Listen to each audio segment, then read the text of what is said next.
Hello, and welcome to another episode of County Perspective, the show that focuses on Frederick County government, local programs and events, and the community that you live in. I'm your host, Brandon Rosa, and thank you for joining us. Frederick County has been busy the past few weeks, so let's jump right in today's top news stories, and let's find out some good news. County Executive Jan Gardner announced Frederick County has been awarded a $202,012 grant from the State of Maryland Rural Broadband Office, which will be used to expand broadband capabilities into a portion of the Rocky Ridge community. The pilot program is part of a larger strategic plan being developed to ensure more residents can connect to fast and reliable internet service. The service is necessary for many job applications, teleworking, online education, shopping, and staying connected to family and friends. Affordable high-speed internet is an essential part of our economic development efforts, so people can work wherever they live. Throughout the COVID-19 pandemic, it became clear just how much we rely on the internet.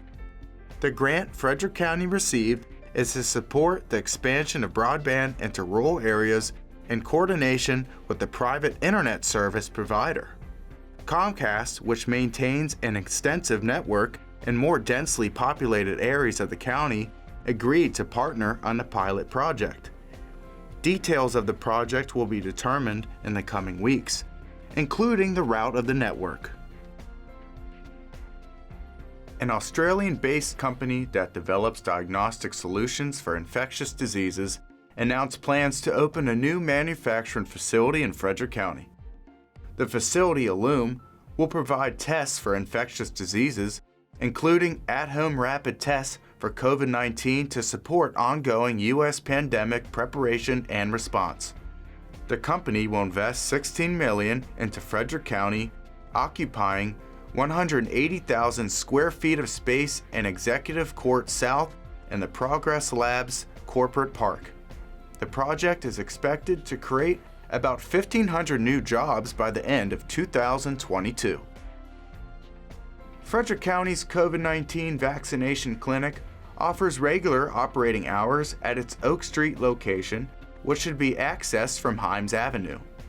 Anyone needing a first dose of vaccine can schedule an appointment or simply walk into the clinic Wednesdays and Thursdays from 4 to 7 p.m. and Fridays and Saturdays from 10 a.m. to 1 p.m. The Maryland Department of Health strongly supports use of the Pfizer vaccine in adolescents 12 to 17 years of age and encourages anyone in this age range to get vaccinated immediately. Scheduling an appointment in advance speeds up the on-site registration process. To schedule a vaccine, visit frederickcountymd.gov/COVID vaccine or call 301-600-7900. Spanish speakers can call 301-600-7905. Frederick County's farmers are creating value-added products to carry the agricultural industry into the future. To support their efforts, Frederick County Executive Jan Gardner announced $306,000 in agriculture innovation grants to 14 farming operations. The economies and the success of our small towns and our rural villages really are tightly linked and depend on our having a thriving agricultural industry. So that's why keeping agriculture economically viable is a priority. The grants were the first in the new competitive grant program, which will be offered twice a year. The projects selected for funding are anticipated to create 11 full-time and 17 part-time positions. More than 30 applications were received for the Agriculture Innovation Grant Program. Grants are awarded for $5,000 or more to help farmers expand or diversify their business operations to remain profitable and viable. Information on the programs is available online at frederickcountymd.gov/executive. Agriculture is one of the most important roles in leading Frederick County's economy. You can drive down almost any back road here and you will see a farm. These local farms range from dairy farms, beef farms, grain farms, wheat farms, vegetable and produce farms, and the list goes on and on. In order for our farmers to improve their farm and to produce a better product, they need some financial help. Recently, local farmers applied for grant funding through the Office of Economic Development in order to receive funding to expand their operations or help with the new mission. 14 farmers were awarded the grant funding, and FCG-TV had the chance to speak with some of the grant funding recipients. Let's find out what our local farmers are going to do with this new Agriculture Innovation Grant funding. The Ag Innovation Grant is an opportunity for farmers in Frederick County to expand and diversify on their farm through value-added products. The money is available through Frederick County as they set aside money for county recordation tax that goes into a pool for 3 different purposes, and one of those purposes is for the Agricultural Diversification Grant. The intention of this grant is to improve the economic viability for the agricultural industry in Frederick County. We milk cows. It's a dairy operation. We milk 85 to 100 cows twice a day. And our milk is actually sent through a co-op. We go with Maryland and Virginia milk producers.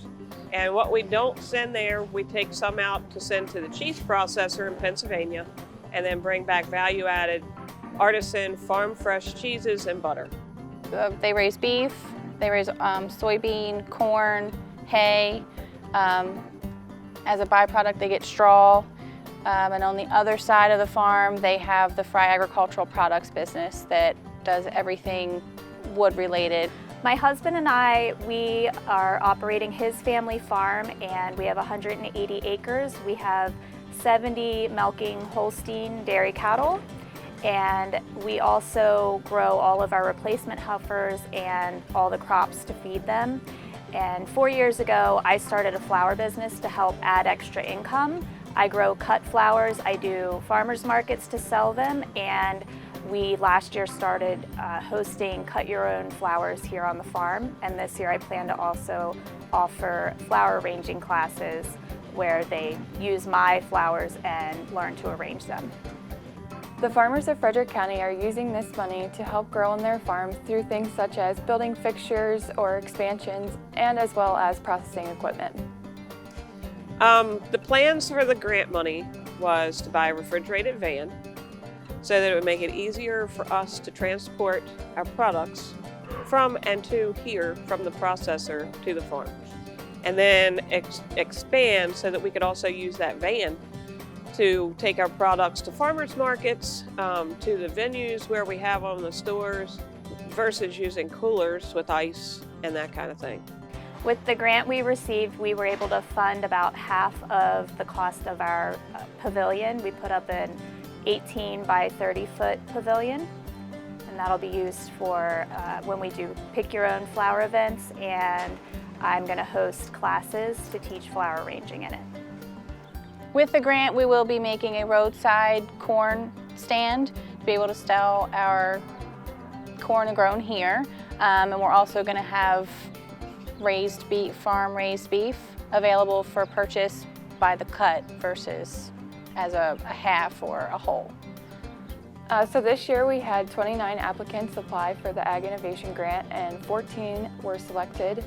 Applicants are selected by a panel of 4 judges consisting of bankers, industry representatives, and economic developers that judge the applications on their economic impact, and they submit a business plan as well that is reviewed by the panel of judges. It's going to help us be able to fund the building. We're running electrics and waters to it. It's going to help offset the costs a lot. It's really going to help us with our new business to make us stronger and able to move our products around in a safe way to do it. Yeah, we're very pleased. We were very happy when we found out we were going to get it. We wanted to do it either way, but this really helped relieve a lot of the stress that would if we had to fund the whole project ourselves. People can apply for the grant through an online system, or they can also get a PDF file of the grant. You can get to learn about the grant by contacting the Office of Economic Development, and we can help and assist in any way that we can to get people to apply and give you access to the application to apply for the Ag Innovation Grant. Stay right there. We have plenty more coming up on County Perspective.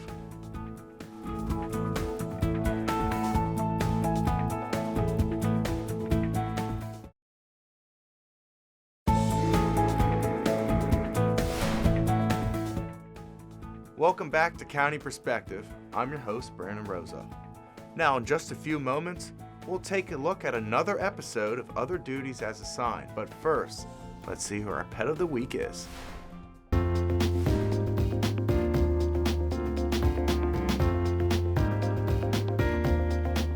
Cora is an affectionate older cat, but she has an independent streak. She does everything on her terms and in typical Torby fashion will let you know when she's done.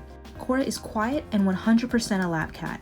She'll soak up all the love and pets you have to give for a few minutes before moving on. When she's not on a lap, she enjoys looking out the window, sleeping in her bed, and playing with her toys. Her favorite activity, however, is scratching on her scratcher. She would do best with just 1 or 2 other cats or as an only cat. To learn more about Cora and our virtual adoption process, call Frederick County Animal Control and Pet Adoption Center at 301-600-1546.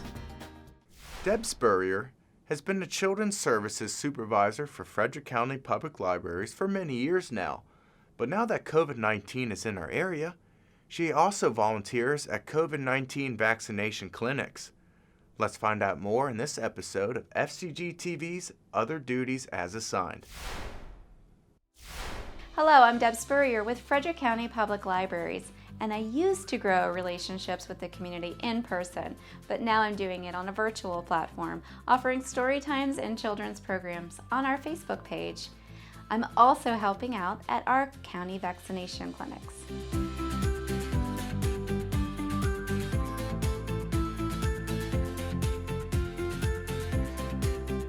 So I am a Children's Services Supervisor with Frederick County Public Libraries, and my main job is to supervise our Children's Services and Youth Services staff. I oversee our programming at the Thurmont Regional Library and the Emmitsburg Library for children and families. I'm still a Children's Services Supervisor with Frederick County Public Libraries, but I've taken on a different role for sure in virtual programming. I was one of the first ones to jump on board and do a virtual story time when our doors closed. And since that time, well, my house has turned into a video studio. A lot of times people might see my kitchen in a video or my deck outside in a video. I do a lot of elementary STEM programs about nature and just bringing my home into other people's home, but with the same quality of library program they knew before. In addition, I am working at the VAX clinics, the vaccination sites in the county, and it's really great to be able to see people in person for those and to see just the joy on their faces when they're able to receive that vaccination and feel so much safer about the world that they're living in. It's been very rewarding to be such a part of something that's bigger than myself. I also love that I'm getting to work system-wide with staff that I don't normally get to collaborate with on a daily basis. And my favorite part of all is the fact that our library system is really thinking outside the box during this time, and I look forward to continuing to innovate. Looking for something to do in the next few weeks? Well, Frederick County has plenty of activities to keep you busy. Check out some of the great programs that county departments are offering.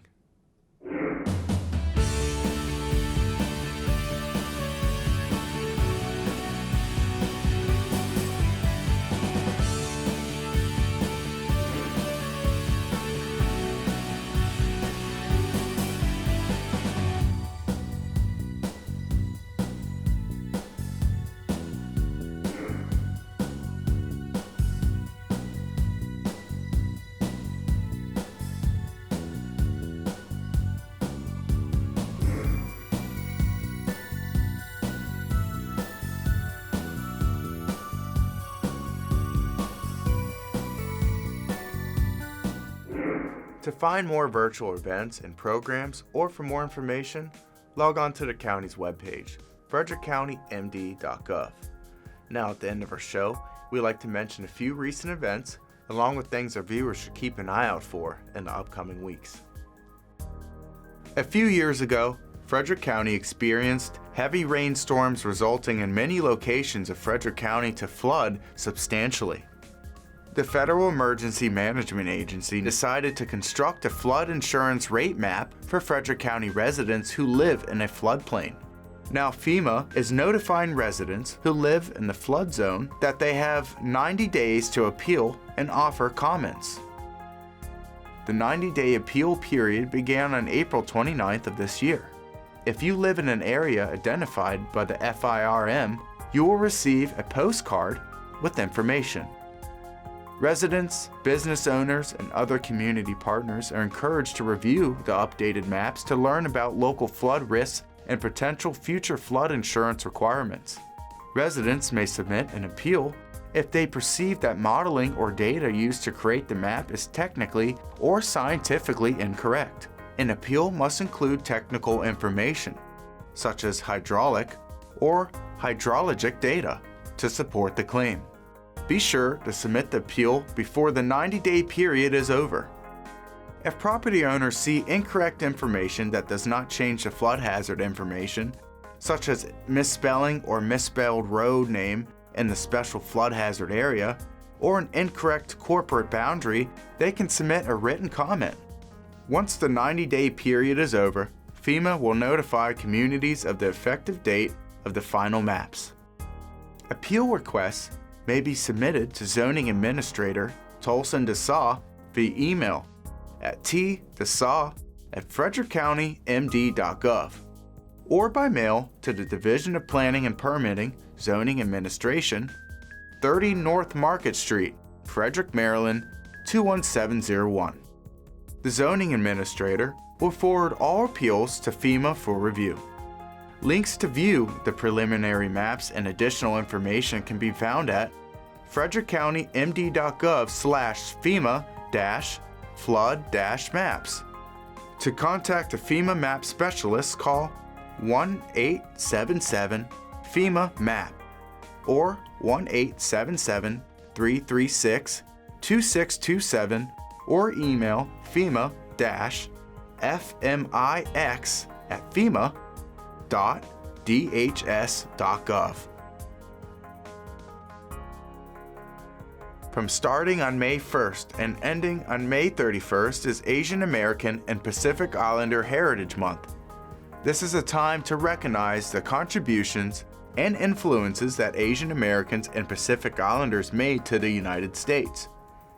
County Executive Jan Gardner issued a proclamation to celebrate this special month. Let's take a look. Asian Americans are an integral part of our state and our community, holding important roles in our businesses, our schools, and our nonprofit agencies. Frederick County is a stronger community because we welcome and embrace our diversity. Over the last 20 years, we've seen Frederick County's Asian population nearly quadruple, and that is wonderful. The Asian American Center of Frederick is one of the most culturally diverse groups in Frederick County. Under the leadership of the unstoppable and energetic Elizabeth Chung, the group has increased access to health care, removed language barriers through classes and translation services, and enlightened others about the many facets of Asian cultures and more. Each year in May, we celebrate Asian Pacific American Heritage Month. I always enjoy the music, dancing, and wonderful food at the annual Asian American Festival. I look forward to attending next year's event in person. Now, I'd like to share a proclamation. Whereas during Asian Pacific American Heritage Month, we honor and celebrate the millions of Asian Pacific Americans whose contributions have helped to make America a strong, vibrant, and free society. And whereas Asian and Pacific Americans' value and commitment to family and community have helped to shape and strengthen the United States. These citizens speak many languages, honor countless traditions, and practice different faiths. They share a commitment to freedom and liberty. The diversity among Asian Americans adds to the cultural fabric of our society. And whereas Frederick County remains dedicated to building a United States that celebrates and draws strength from its diversity, this month we reflect on the many gifts Asian Pacific Americans have brought to our nation and embrace the contributions that Americans of all backgrounds make to our increasingly multicultural society. And whereas I commend the Asian American Center of Frederick for strengthening our community through the services it provides, including access to health care, workforce development, and translation. You are making life better for people and creating a brighter future for Frederick County. So now, therefore, as the County Executive of Frederick County, Maryland, I hereby proclaim May as Asian Pacific American Heritage Month in Frederick County and commend this observance to all of our citizens. And it's signed by me, Jan Gardner, County Executive of Frederick County, Maryland, and presented this 8th day of May, 2021. To find out more about Asian American and Pacific Islander Heritage Month, go to asianpacificheritage.gov. Summer is just around the corner, and that means Memorial Day is upon us. But Memorial Day isn't just a reminder for warm weather. It is a federal holiday to honor and pay homage to military personnel who have passed away in the line of duty fighting for our country in the United States Armed Forces. Don't forget that Memorial Day this year is on Monday, May 31st. Well, that's it for this episode of County Perspective, but don't forget to follow Frederick County on social media in order to keep up to date on important news and events. We'll see you next time for a fresh look from a county perspective.